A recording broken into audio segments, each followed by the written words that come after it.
यहाँ आने के लिए बहुत बहुत धन्यवाद। जैसा कि आपको मालूम है, पिछले करीब 1 महीने से छात्र बीपीएससी अभ्यर्थी अपने मांगों को लेकर आंदोलनरत हैं। उस दिशा में छात्र गर्दनीबाग में सैकड़ों की संख्या में हर रोज़ बड़ी कठिनाई में अनशन पर बैठे हुए हैं, धरने पर बैठे हुए हैं। हम लोगों ने भी कुछ अपना प्रयास अपनी ओर से ताकत कुछ लगाई है, अपनी बात रखने का प्रयास किया है। मैं भी पिछले 12 दिन से अनशन पर हूँ। एक अच्छी बात ये हुई है कि कल यहाँ के महामहिम राज्यपाल महोदय ने, जिनसे पहले दंशराज का एक डेलीगेशन मिला था, उन्होंने अनशन तोड़ने की बात कही थी, लेकिन कल स्वयं से उन्होंने पहल करके छात्रों के हित में एक बहुत बड़ी बात कही है। उन्होंने कहा है कि छात्रों के शिष्टमंडल को भेजा जाए ताकि वो उनसे बात कर सकें और यथासंभव वो कोशिश करेंगे कि छात्रों की जो समस्याएं हैं, जो इनकी बात है, इसको यथोचित सुना जाए और उस पर कार्रवाई हो। उसके लिए वो सरकार से अपने स्तर पर प्रयास और पहल करेंगे। मैं सिर्फ आपको यहाँ पर उन छात्रों से परिचय करा देता हूँ जो लोग शिष्टमंडल के तौर पर आज इस आंदोलन में पहली बार औपचारिक तौर पर 11 छात्र राज्यपाल महोदय से मिलने जा रहे हैं। मैं नाम पढ़ देता हूँ। जो छात्र अभी जाएंगे उसमें हमारे बगल में बैठे हुए हैं सौरभ ठाकुर हैं, सुभाष ठाकुर सॉरी, निखिल जी हैं, ऋषभ हैं, राम कश्यप हैं, अनुराग हैं, सौरभ हैं, आकाश आनंद हैं, नीतीश कुमार हैं, अमन कुमार हैं, संदीप गिरी हैं और संदीप सिंह हैं। ये 11 ये सारे के सारे लोग बीपीएससी के अभ्यर्थी हैं। ज़्यादातर लोग वो हैं जो पहले दिन से इस आंदोलन और अनशन में शामिल हैं। 2-4-5 छात्र जो छात्र संसद में चुने गए थे डेलीगेशन के तौर पर, वो आज उपलब्ध नहीं होने की वजह से इस शिष्टमंडल के हिस्सा नहीं है। लेकिन इन छात्रों ने अपने स्तर पर भी फोन करके लोगों से सलाह मशवरा किया है, उनसे भी बात करी है और सबकी सहमति है कि ये लोग जाएं और माननीय राज्यपाल महोदय से एक बार औपचारिक तौर पर अपनी बात रखें। जहां तक मैं समझता हूं, अभी जो 1 घंटे की बैठक हुई है उसमें तय किया गया है कि और कुछ हो या न हो, सारी मांगों के साथ साथ राज्यपाल महोदय से ये लोग ये अनुरोध करने जा रहे हैं कि कम से कम एक उच्च स्तरीय जांच कमेटी का गठन किया जाए, ताकि जो छात्रों की बात है और जो सरकार या बीपीएससी कह रही है उसमें सच्चाई क्या है, उसको दूध का दूध पानी का पानी जनता के सामने हो सके। बाकी अब छात्र यहाँ पर बैठे हैं, मैं चाहूँगा कि एक लाइन अगर ये अपना चाहें तो अपना परिचय दे दें और आपके जो सवाल है वो आप इनसे कर सकते हैं। कोई भी राजनीतिक व्यक्ति इसमें नहीं जाएगा। हम लोग की ओर से आनंद मिश्रा खाली साथ में जा रहे हैं, वो इसलिए जा रहे हैं कि कोई उनको वहाँ राज्यपाल से मिलने में लॉजिस्टिकली या अदरवाइज कोई दिक्कत ना हो। राज्यपाल महोदय के ऑफिस से कंफर्मेशन है, 11 अभ्यर्थी 2 बजे शिष्टमंडल के तौर पर जाकर राज्यपाल महोदय से मिलेंगे, अपनी बात रखेंगे और राज्यपाल महोदय ने ये आश्वस्त किया है कि जहां तक हो सके वो अपनी तरफ से कोशिश करेंगे कि छात्रों के साथ न्याय हो। इनकी बातों को गंभीरता पूर्वक जो भी कुछ किया जा सकता है उसको ठीक करने के लिए वो प्रयास उनके ऑफिस से किए जाने की बात कही गई है। मैं अब छात्रों के हवाले माइक कर रहा हूँ, जो ये चाहे वो कर सकते हैं। जहाँ तक मेरा सवाल है, मेरा अनशन जो 12 दिन से चल रहा है वो अभी जारी है और आगे अभी तोड़ने, अगर जब अनशन तोड़ेंगे तो आपको बताएंगे। अभी उस पर कोई निर्णय मैंने नहीं लिया। नमस्कार साथियों, मेरा नाम सुभाष कुमार ठाकुर है। मैं मुजफ्फरपुर बिहार का रहने वाला हूं और 70वीं बीपीएससी का अभ्यर्थी हूं। माननीय राज्यपाल की ओर से बुलावा आया है, हम छात्रों से वो मिलना चाहते हैं। वो जो 11 सदस्यीय प्रतिनिधिमंडल जा रहा है मिलने के लिए, उसमें मैं भी शामिल हूँ। मुझे उम्मीद है कि राज्यपाल महोदय कोई न कोई उचित निर्णय जरूर लेंगे, हम वहाँ से खाली हाथ नहीं लौटेंगे। नमस्कार साथियों, मैं सौरभ कुमार। मैंने सिविल सेवा 70वीं बीपीएससी की परीक्षा में शामिल हुए थे हम। निश्चित रूप से जो 18 तारीख से जो हम लोग का अनशन लगातार गर्दनीबाग में चल रहा है और उसके बाद कई प्रदर्शन हुए, उसके बाद मुख्य सचिव को ज्ञापन सौंपा गया। अभी तक क्या जांच चल रही है, आगे क्या होगा, पूरी तरीके से राज्यपाल महोदय को हम लोग ज्ञापन सौंपेंगे और सरकार और उनसे मांग करेंगे कि जो एक जांच है कमेटी गठित किया जाए, क्योंकि अभी तक कुछ नहीं हुआ है। पूरी तरीके से हम लोग सारी समस्याओं को, जो छात्र की समस्या है उससे उनको अवगत कराएंगे और निश्चित रूप से कुछ न कुछ हल निकलने की उम्मीद है। तो हम लोग चाहेंगे कि पूरी तरीके से 11 शिष्टमंडल जो कमेटी जो है उनको सौंपा जाए। नमस्कार दोस्तों, मेरा नाम अनुराग है, मैं नालंदा जिले से हूँ।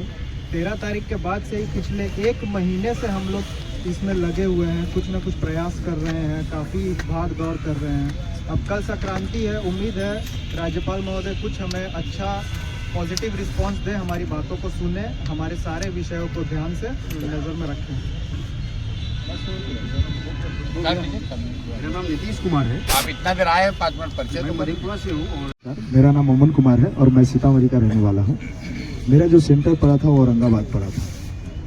ये बहुत बड़ी पहल है, पहली बार ये पहल किया गया है किसी नुमाइंदार से कि डायरेक्ट छात्रों को बुलाया जाए और छात्रों से उनके सवाल पूछे जाए, बात पूछे जाए कि आप क्यों अनशन पर बैठे हैं, और हम जा करके अपनी बात रखेंगे और वहाँ से कोशिश करेंगे कि जो अनियमितता पाई गई है उसके लिए राज्यपाल महोदय जो है हमारी बात सुने और एक शिष्टमंडल का गठन करके एक जांच कमेटी बैठाए।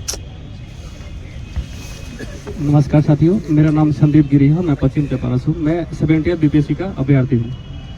अभी हम लोग जाएंगे 11 डेलीगेशन द्वारा, उसमें मैं भी हूँ। माननीय राज्यपाल से मिलेंगे और अपनी जो भी समस्या उनको बताएंगे। मुझे आशा है कि शायद कुछ पॉजिटिव न्यूज़ मिलेगा हमें। मेरा नाम निखिल तिवारी है, मैं बेतिया से हूँ और अभी तक बीपीएससी में जो अनियमितताएं पाई गई है उस सिलसिला में हम लोग मुख्य सचिव से ही मिले। अब दूसरी बार हम लोग जा रहे हैं मिलने राज्यपाल महोदय से। तो हमारी मांग है कि हम लोग की बात सुनी जाए और जो भी स्पष्ट निर्णय हो, दूध का दूध और पानी का पानी। मैं राम कश्यप शेखपुरा जिला से हूँ। मैं चीफ सेक्रेटरी सर के पास भी मिलने गया था, वहाँ से अभी तक कोई प्रोग्रेस नहीं हुआ है। और आरिफ मोहम्मद खान सर जो हैं, इनका एक अच्छा छवि रहा है गवर्नर के रूप में, तो बहुत उम्मीद है मैं डॉक्यूमेंट वहाँ पे रखूँगा और हमें आशा है कि समाधान आज निकलेगा। नमस्कार, मैं ऋषभ कुमार। राज्यपाल महोदय के बारे में क्या बताएं, उन काफ़ी ज्ञानी व्यक्ति हैं। मैं उनको पहले से भी सुनता आया हूं और हमें बहुत ही आशा है और विश्वास है कि वो हमारी बात सुनेंगे और छात्रों के हित में जो भी बेहतर होगा वो जरूर प्रयास करेंगे। ठीक है भैया।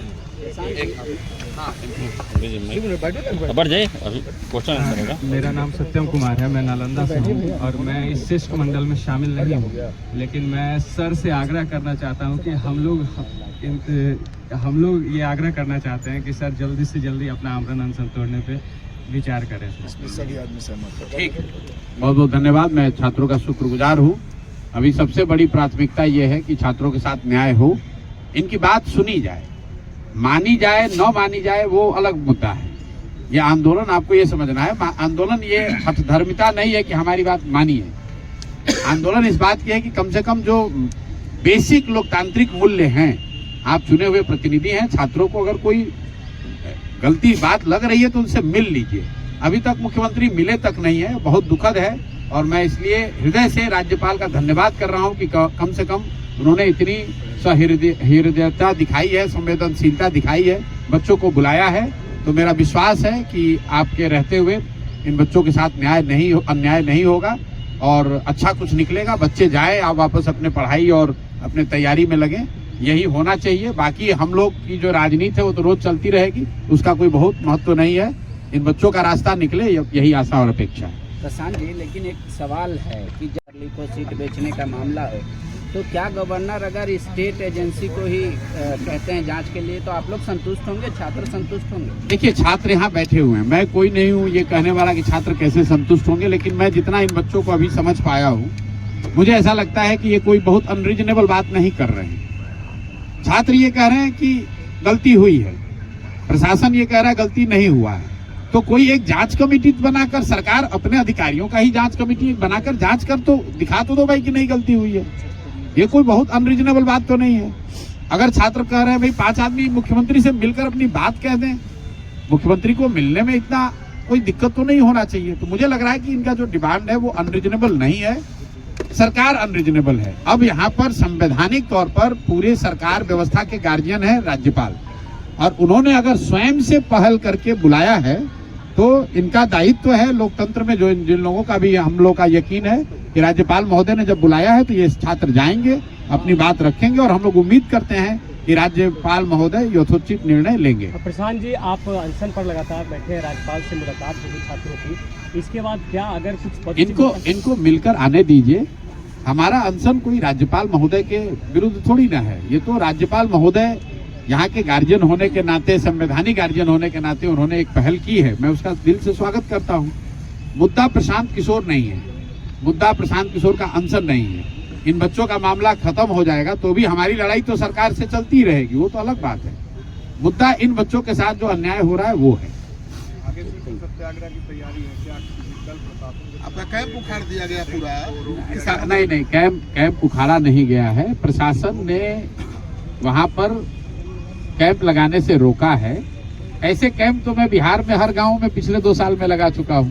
प्रशासन को ऐसा डर है या किसी ने उनको बता दिया कि अगर यहाँ प्रशांत किशोर आकर बैठेंगे फिर हजारों की भीड़ हो जाएगी, फिर दिक्कत होगी, तो उसको हम लोग प्रशासन को क्लैरिफाई कर रहे हैं। मेरा हिंसा में कोई यकीन नहीं है, कभी हम लोग हिंसात्मक कोई काम ना करते हैं ना आगे करेंगे। वो जनसुराज से जुड़े हुए लोगों के रहने के लिए, उनके प्रशिक्षण के लिए कैंप प्राइवेट लैंड पर लगाया जा रहा है। प्रशासन को कुछ गलतफहमी हुई है। अभी जनसुराज के लोग और प्रशासन के लोग बैठकर बात कर रहे हैं, कोई ना कोई रास्ता निकल जाएगा। बहुत बहुत धन्यवाद भैया।